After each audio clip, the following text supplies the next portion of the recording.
Nous sommes à la foire du livre de Bruxelles, devant la tour de Babel de notre ami Bassam El-Khoury. Nous sommes allés à la rencontre de deux écrivaines, Anne Bouxin et Betty Batoul. Nous vous invitons à écouter leur interview. Située dans ce superbe bâtiment de tours et taxis, la 48e foire du livre de Bruxelles est devenue un événement culturel incontournable de la Belgique francophone. Mais aussi, avec sa dimension internationale, elle se veut le trait d'union entre les auteurs du monde entier et tous les acteurs du livre. Nous profitons de la foire du livre de Bruxelles dans le cadre de notre émission Rencontre pour vous présenter de nouveaux écrivains, de nouveaux artistes. Et aujourd'hui, nous avons le plaisir de rencontrer Anne Bouxin. Anne Bouxin, bonjour. Bonjour. Anne Bouxin, la dernière note du Requiem est votre premier roman. Oui. Comment est née l'idée de ce roman qui est quelque part, on pourrait dire, un hommage à Mozart? Oui, un voyage à Salzbourg avec ma famille alors que j'étais adolescente, avec quelques phénomènes un peu surnaturels, m'a marqué profondément. Et je pense que le projet, l'idée de ce roman a mûri au fil des années jusqu'à ce que je me lance et que je le couche sur papier. Dans l'histoire elle-même, un petit mot, un petit pitch de l'histoire? En fait, c'est assez simple. Mozart a eu une grande histoire d'amour qui était Aloysia Weber. Il ne l'a pas épousée, elle l'a rejetée après avoir flirté un peu avec lui. Il en a été très, très mari. Et par dépit, il a épousé sa sœur, Constance. Et moi, j'ai imaginé l'âme de Constance Weber qui venait perturber le week-end en amoureux d'un couple contemporain pour rétablir l'histoire d'amour entre Aloysia et Mozart. Et à travers cette histoire d'amour, votre héroïne se laisse habiter vraiment par les âmes à travers plusieurs siècles. En fait, est-ce que vous croyez à la réincarnation? Parce que c'est un peu ça dans votre histoire. J'y crois, oui. J'y crois. J'ai une famille un peu folle de médiums. Quand j'étais toute petite fille, mes grands-mères faisaient tourner les tables. J'ai des tireuses de cartes dans ma famille. Donc oui, une forme de réincarnation. Plutôt un soutien ou une protection de gens qu'on a profondément aimés et qui sont toujours là au-dessus de nous. Il y a une part d'autobiographie dans cette histoire d'amour? Oui, je pense que c'est mon premier roman et comme beaucoup d'auteurs, je pense que ce sera mon roman le plus autobiographique. Oui, forcément, il y a un petit peu d'autobiographie dedans.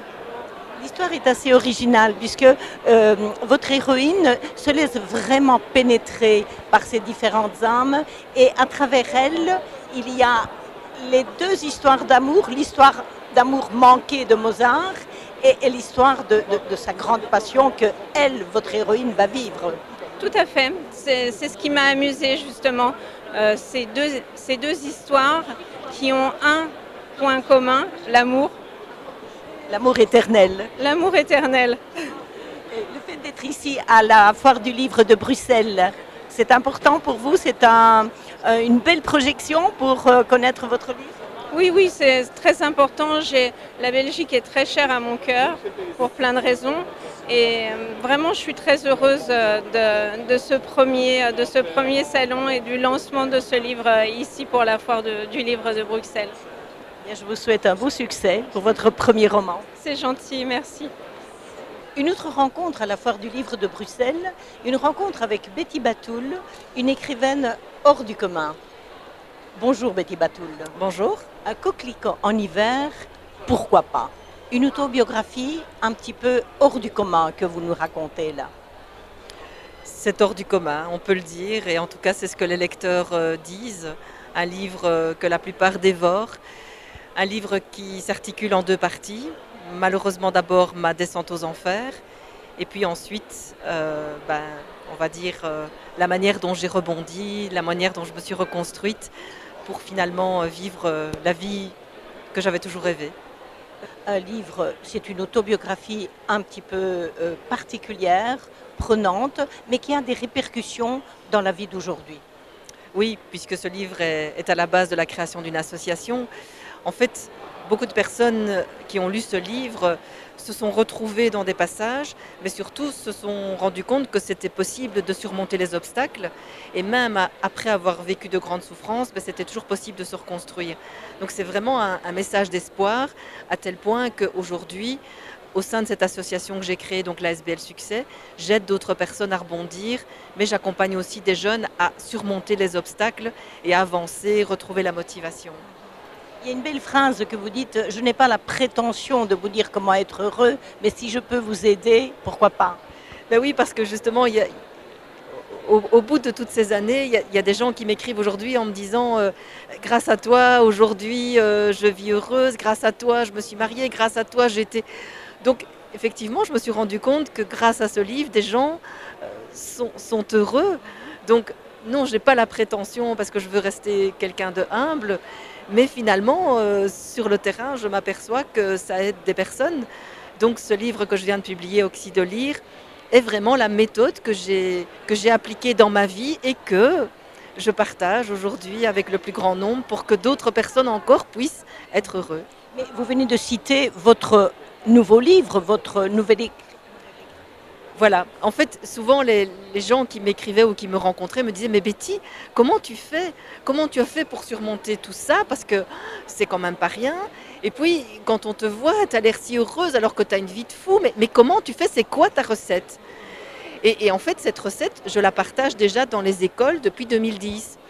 Et quand je vois toutes les success stories de ces étudiants qui sont devenus aujourd'hui des adultes, ben, je me suis dit, bon, ben, à force de donner des petites bribes à droite à gauche, je vais mettre cette méthode dans un livre.